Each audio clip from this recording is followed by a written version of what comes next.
At that point, I think, and just trying to figure out what we're going to do if he wasn't able to play for the rest of the game and trying to come up with solutions to the issue.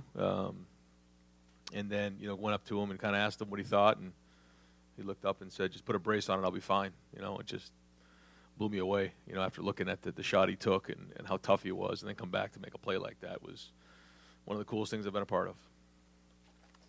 Right behind him, Ari, second row. Hey, Ryan, I know this is your first go-around through this whole thing, but the month of December is kind of a hectic time because if you're presumably in the playoff, you're playing a game on the 28th, and early signing period is like 10 days before that. I'm wondering, does having a full class right now give you any advantage over some of the other teams you might be facing just because the class is basically full? And how do you plan to manage your time as a first-year head coach, because this is a very intense month for just your future and, of course, the games you're playing? Yeah, I mean, the last couple years we've had the same issue, so been a part of that and seen, what the blueprint is for that. But it certainly is a challenge because we have so many mid-year guys coming in, and we only have 1 week out on the road, really only 4 days. So it's gonna be a bear. Try to get out there and see everybody and get all that done. So Mark's working hard on it. We're trying to get all the plans together to make sure we maximize all the time because there's also some other events going on during that week. So it'll be a race. What is the blueprint? Well, just the fact that you have to, that first week, make sure you do a good job getting out there and recruiting, and then figuring out what bowl game you're in, and then managing your time and organizing the practices so that you're ready to roll. And there's a situation where, depending on how things shake out on Sunday, they're going to ask you and your higher ups about like where you prefer. Does recruiting ever come into what site you prefer in terms of destination wise? Does recruiting ever play a part in that in terms of prospects you want, prospects you need? Right. You see what I'm saying? Yeah, I honestly don't even have time right now to think about any of that. It's all about trying to win this game, and then once if we get to that point, we'll kind of cross that bridge as we get there. And that's a good question for the administration and Gene right now, because it's just trying to get a first down against Wisconsin right now. Ryan, kind of going off of Mitch's question, Justin Fields is such a good runner, but you obviously cannot afford to lose him. Just how difficult of a balance is that to walk as a play caller? I mean, you do everything you can to be successful. You know that you have to win games, and it's a must. And so you do the things that put your guys in the best position to be successful schematically, and but then you also understand that there's risk to it, and you try to do the best you can to risk reward it. It's good to know that he's so tough and he can handle that stuff, but there's certainly risk that comes with it. I want to ask about Jonathan Cooper as well. I know the plan is for him to redshirt, but if you guys happen to get banged up at defensive end, and let's say you're in a national semifinal game in the playoffs or a national championship game, might you use him, and would it be his call? Just what might occur there? Could the plan change? The plan won't change, no. If left up to him, he probably would, because he's so competitive and he loves his teammates, but that's something that the coaches have to get in front of and make sure that, no, we don't do that. He deserves to play a full senior year, and I know he wants to, and he was conflicted on what to do in this situation, but we think it's the best thing to just hold tight and give him another year. Coach, you look at Wisconsin, I mean, you hear people say it's hard to beat a team twice in the same year. You buy into that, and what do you see when you look at them? How much tougher will it be this time around? Yeah, it'll be really tough. It is. It's, and so much of is the situation and when you played them and everything like that. But this is a very, very well-coached team, and Coach Chris, I think, is one of the best coaches not only in the conference but in the country. And you look at what he's done and how many times he's been to this game, and the staff, they do a great job, and they're very, very well coached. And I think they've gotten better as the season's going on. So, yeah, it's going to be a big challenge, and it's going to be hard. It's going to go all the way to the fourth quarter, and so we need to have a great week of practice here. Weather was a factor the first time. In December, anything can happen. You're going to be indoors. You welcome that? Yeah, I mean, the situation is the same for both sides. It was in the first game. It will be in the second game. I will say that it's nice to be playing indoors, though, after the last 4 weeks of kind of tough weather. But yeah, it'll be the same for both sides. So I don't think there's an advantage on either end.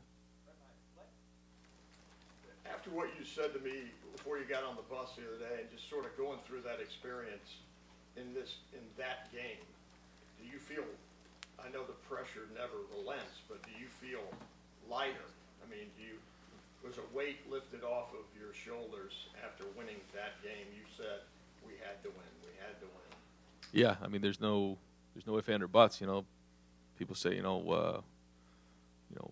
what if you don't win the game? There's no choice. You have to win the game. You don't have a choice when you're a Buckeye. You have to win that game. And so, yeah, there's a lot that came with that. And after that game, there was a sigh of relief, but that didn't last long. Once we crossed the border back into Ohio, it was on to the next game, and that's got to be the focus here. And so the message has been to the team that, the end of the first race is coming on Saturday night at 8 o'clock, and we have to accelerate through that finish line.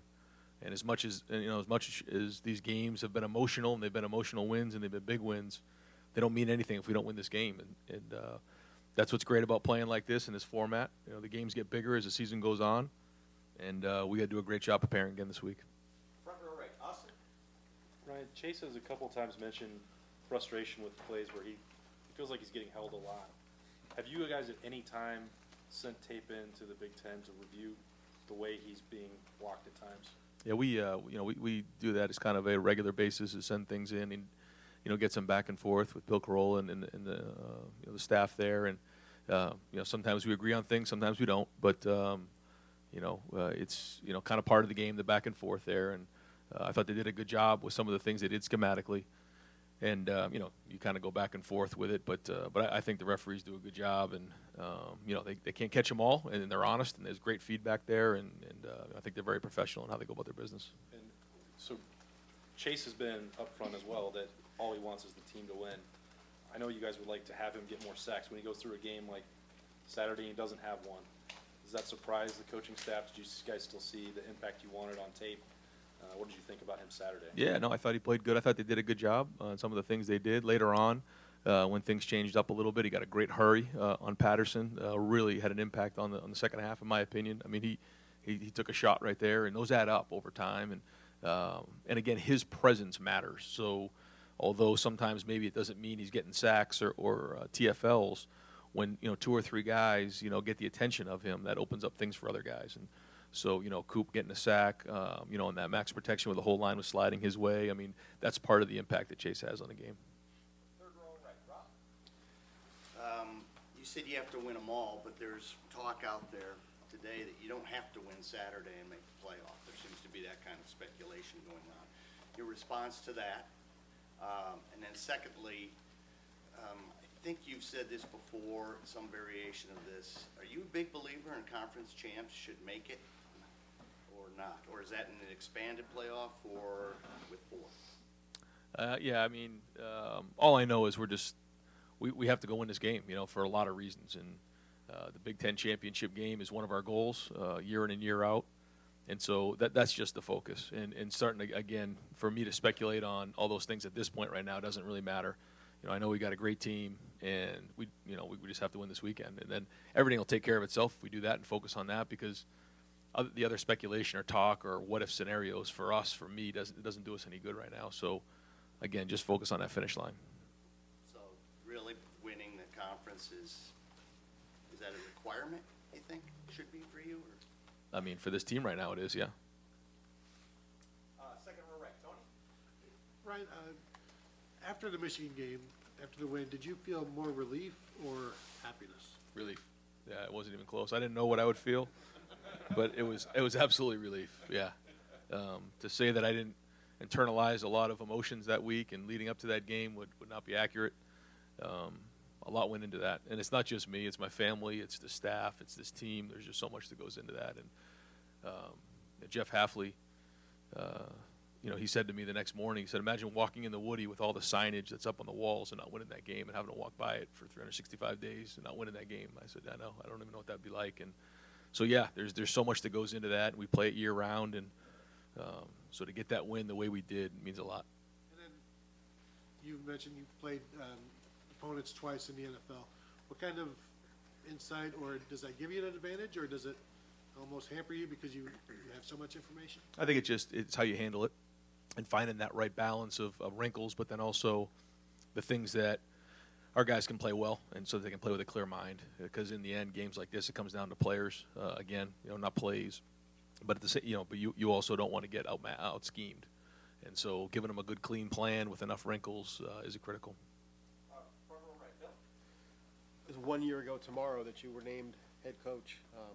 Your hair has not turned gray, as far as I can see. Can you reflect on what this year has been like for you? The season's gone great, but What's it been like for you? Again, I mentioned this early on. I really didn't want to reflect on this until we get through that finish line, because I just don't think that that's the right thing to do at this point right now. I'm looking forward to reflecting on it and everything that's gone on this year, but I don't think now's the time. I just really want to, get this team ready and get the coaching staff ready to go win this game. And Ohio State can win an outright Big Ten championship for the third straight year. It's the first time it's happened. A lot of shared. But what would that mean to the program to do this 3 years in a row? I think it'd be huge. And to go win this thing undefeated would say a lot about our team. And the last couple of years, there's been that trip up along the way, and then we had to rally to go win that. I thought that said a lot about the character of the programs both the last 2 years. This one's a little bit different, and now it's more about this: can we sustain this level of play throughout this regular season and now into this championship season? So that's the challenge, and that's something that we've been focused on week in and week out.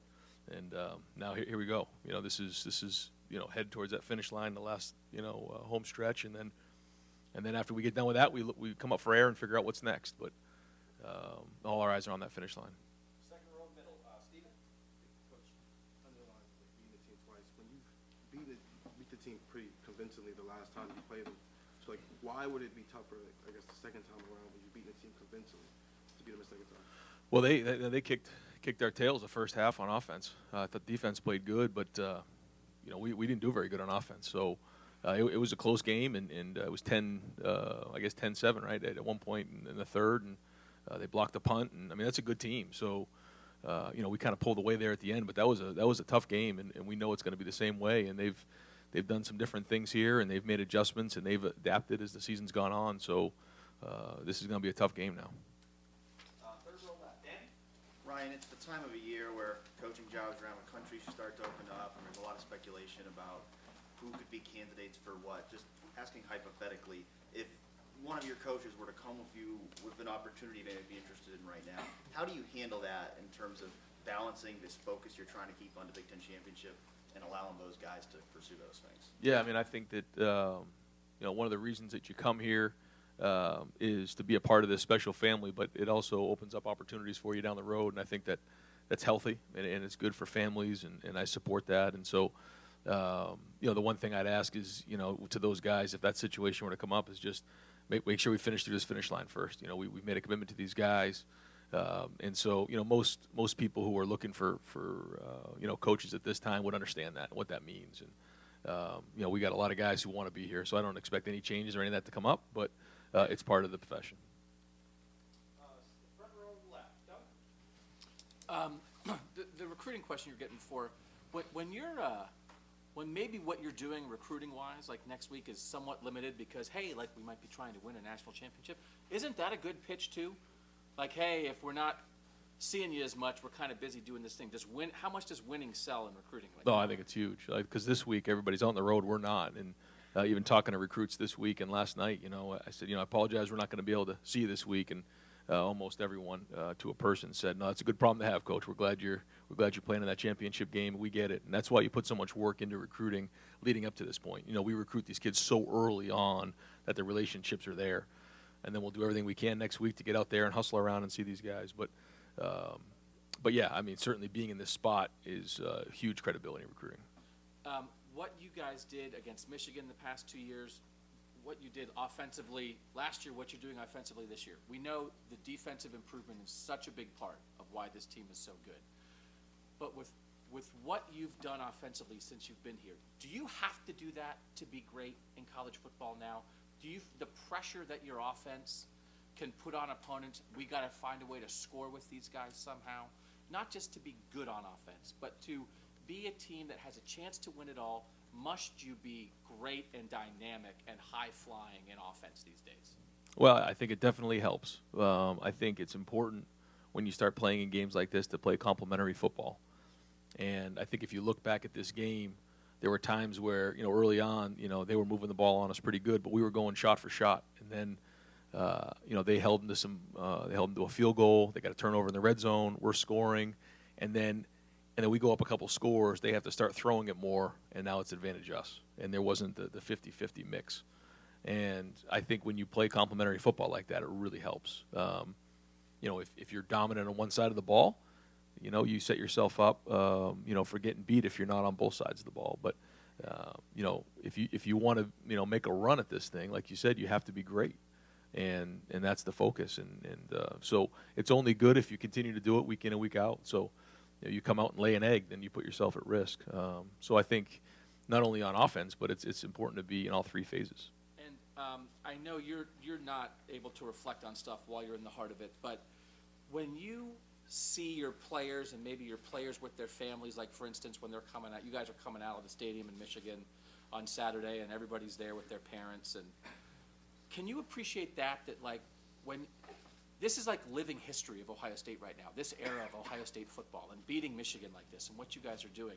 What do you think when you see those players and those families being part of this Ohio State era? That's hard to explain, and when I see it, it's as good of a feeling as you could possibly have as a person. And to think about the time that we put into this thing to see that, and then quickly to think about what this means in the history and tradition of this game, and look at really what's gone on the last couple of years in this game, it's very, very humbling.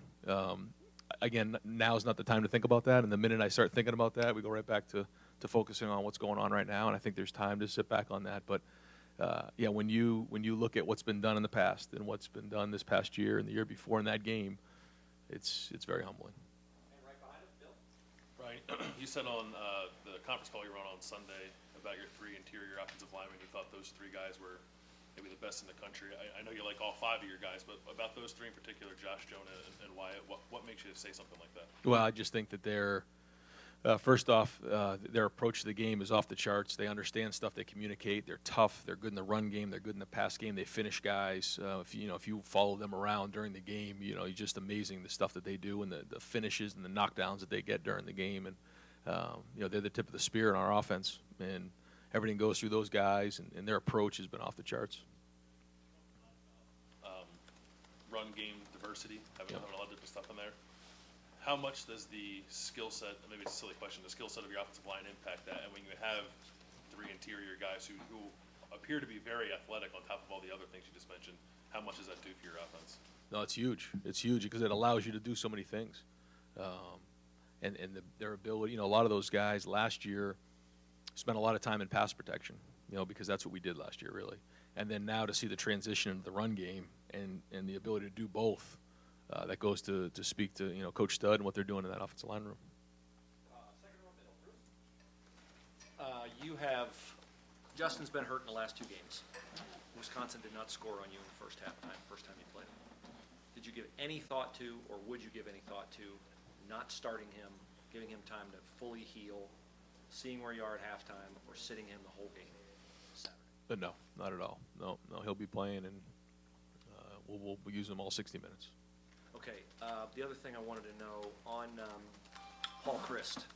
I know you watch film, you're watching defenses, but there's no defense out there unless there's an offense. So do you gather enough scouting defenses, watching Wisconsin, that I'd say you're an aggressive play caller and it kind of fits your personality, or you always talk about toughness and things like that. I see evidence of how you call plays and the kind of person you appear to be to us. Do you see evidence of him, a play caller personality, or anything there, admiration, or what do you see in his style of play calling from the times you run across what they do? Yeah, I think, again, I got a tremendous amount of respect for Coach Chris and how he does things. He has a system, and he allows his kids to play in that system. He's got enough wrinkles to keep you off balance. But what he does, they're just very fundamentally sound. It's just hard to find an inch on them because, everything they do is so sound. They're not going to run bad plays into bad looks. They're not going to just, give you the ball and turn it over. He's been like that ever since he started coaching, and that's why they've been so successful. And it's he and that whole coaching staff. He put together a great staff there, and in all three phases, they do an excellent job. Last thing here, in recent weeks, you've mentioned one time in here, and then Sunday on your conference call, you mentioned where you guys were picked preseason, and it kind of frosted you where you were picked. I wonder why, or is it a purposeful mentioning of that at this point in time that you feel like there's a usefulness in it from a motivational standpoint? Like maybe it's just it ticked you off, people didn't have faith in you, or why is it that you seem to be emphasizing that more now? Well, I think I think the only thing that catches me sometimes is that, early in the preseason and coming into the season, they didn't think much of us. And then, we do what we're doing now, and, a lot of people don't give these kids enough credit, in my opinion. And a lot of people just say, well, they're just very talented. Well, if we're that talented, then why don't you pick us that way early in the season? These kids deserve, in my opinion, a lot of credit for what they've done this season. And, you retooled a whole defense, you retooled an offensive line, you had a quarterback who had never had a college start walking into the season. And right now we're undefeated going to play for the whole thing. And I think these kids deserve that. And, when I hear, people say, well, they're just talented. No, they're not just talented. This is a team with got great leaders, great toughness, great chemistry, the way that they're playing with disciplined football. There's so much that goes into that, and they've worked really hard to have this opportunity. I think they deserve the credit. You take the talent label as kind of an insult. A little bit. Yeah, when I hear that, I just think it's the same talent that was here early in the season, and they had us ranked low. So what's the difference now? But we do have a lot of talent, and we have some great players on the team, and they deserve the credit that's coming their way. Front row right, Austin. I'm sorry. Front row right. Tim. Take it. It's okay, you got us mixed up. Is part of that too, though, y'all had a first-time, full-time head coach, as a lot of people had questions about. What have you proven yourself to this point, Ryan? I mean, because that's part and parcel to what you're talking about. I don't know about that. It's about the players and his coaching staff, really. I mean, they're the ones who do it all, and it's all about the players. And I do think our coaching staff has done a good job, on defense, putting in a new system. We've had some new pieces to this thing, and I think the offensive staff has done a good job adapting to a new group and taking on a new identity. I think Matt Barnes has done an excellent job in special teams, and but most importantly, it's the leaders, because any great team I've been on, it's player driven. And so, whether it's the seniors or guys who have been in the program for 3 and 4 years, their approach and maturity day in and day out has been the difference. Two other quickies. You were talking about that feeling of relief on Saturday when that game was done and watching the players and their joy. When did it snap into you that there's another huge game to play here now? And are you kind of taking your feelings the way you've adjusted and trying to portray that to the players? Because, y'all are kind of part and parcel to the whole thing. Well, that happened when we looked coming off the bye week. We said we had the Maryland and Rutgers game, and then we knew we had this run right here. And so we talked about it coming off of that bye week. And when we took that picture, we said, if you beat Penn State, you're going to go play for the Big Ten championship. And then there's a rivalry game. And so I think they have a bigger picture of that and perspective of what's going on, and they knew it was going to be 3 tough, emotional, hard games in a row. And so we're in it. So they knew what to expect, but now that we're in it, it's just the focus on the game right now. And so I think they've had some awareness of it, and we'll have a good week of practice. Yeah, Archie Griffin was on my podcast this week, but he talked about the focus of this team from week to week. I'm not promoting that, but I'm just saying. The focus of this team from week to week has been remarkable. How has it been to you from your vantage point? When did you become aware that this team could do that? I think it was gradually over time. I think that trip to Nebraska was a big challenge for us, just going on the road and kind of seeing where we're at, and then we kind of hit adversity in the Wisconsin game the first time, and then we started to build, and the Michigan State game wasn't perfect, but we kind of worked through that, and then the Penn State game was really the big first hard spot we were in where we lost the momentum. We had to get it back. Top 10 win there, and then I think going into the rivalry game, playing the way we did, it's just kind of been a gradual. I can't say it's been one moment, but as time's gone on, I think we felt more and more confident in who we are. Sixth row right, Jeremy. Ryan, obviously what Ari said earlier makes sense, having the class almost full with relatively stress-free for the next 2 weeks in your group, but with all the coaching changes happening around the country, is there any sense of, in the future, like maybe saying, hey, maybe let's save a few spots towards the end just in case there's guys that maybe re-pop or reopen up on the trail? Like, how do you handle that moving forward? No, I don't think it changes anything. I think we rank our guys the best we can, and then we find out who want to be Buckeyes too. That's a huge part of this thing. And so even if we have somebody maybe ranked a little higher than another person, if one of them wants to be a Buckeye and wants to play in that rivalry game, wants to play in the horseshoe, that matters to us. So we take all those things into consideration. and we try to be as aggressive as we can on the recruiting trail. You know, there are times where we leave spots open just in case to see what happens, to your point. But, you know, we were kind of hot this year, and a lot of guys were jumping on board, and we felt great with the guys that we have. How much does the transfer portal and all that stuff change that approach? I mean, is there a sense of, in the future, leaving one or two extra spots maybe than you want to? It has changed things for sure, and there's definitely wiggle room in there, and you have to try to forecast the best you can. I know that's you know, a tough thing, but it's just the way it is nowadays, and we certainly you know, don't want to see anybody leave, and I think we've built a culture here where nobody would want to leave, but we always have to forecast, yeah. Got time for just a few more questions. Front row, middle. Joey?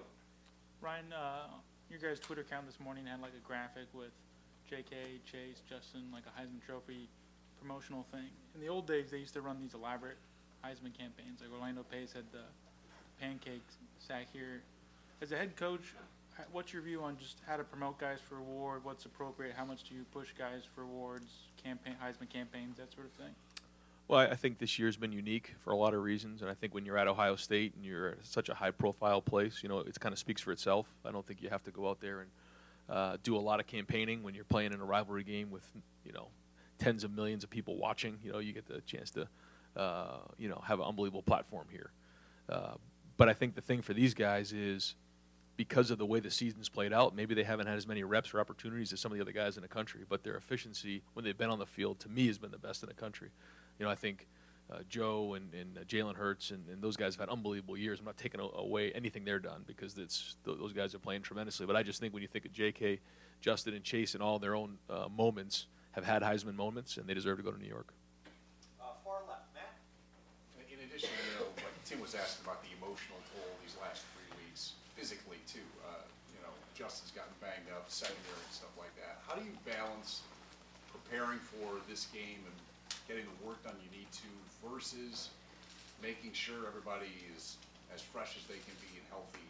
How do you manage it in practice this week to have them ready for Saturday? I think when you're going into this point of the season, you're into December, you got a good idea where guys are at. So I think they have to learn to practice and be smart and limit reps and do a good job mentally in a week like this, because I think being fresh is critical. So, you know, the maturity of our team has to show up in a week like this, and you have to be smart. You can't, like you said, you can't just treat it like it was week 3 of the season where you're an inside drill just banging the heck out of each other at this point of the year. So it's a lot more mental, and I think that's important to be fresh. And how much do you value, I mean, you're playing for a championship this way. It's the first thing you can actually win this year. I know there's much bigger goals. The value of a conference championship to you and to this program. Oh, yeah. Yeah, huge. I mean, to win this conference is a huge deal, and I know it's been done before, but we don't take any of that stuff for granted for a second. I mean, there's great teams, great coaches, and it's really hard to do. And so that's one of our goals. I mean, the first goal, as we all know, is to win the rivalry game, but this is a huge goal of ours as well. And if we win the Big Ten championship, we know that a lot of things have gone well, and we've won a lot of big games, and so this is certainly a huge goal for us. And final questions, front row left. Nathan? I guess kind of another risk management question, but you know, you've talked about Justin's toughness and you've gotten questions about how you kind of approach play calling with that. But at the same time, do you talk to him at all about how he's approaching playing right now, or are the stakes so high right now that you have to just trust the brace and turn it loose? We talk, and he gives me good feedback, and we go back and forth about a lot of things like that. Yeah, I think we have a good relationship and have created a tremendous amount of trust between the two of us to, figure out what's right and, like you said, what the plan is for that week. Last week, were there, besides him getting medically cleared, if that was even an issue, did you need to see specific things from him during the week to know what he could do on Saturday, or how does that work? Yeah. I mean, we just kind of get an idea, like, hey, he's maybe a little banged up, but he's feeling good, so he's full go, and then we kind of go from there. Thank you very much. Thanks.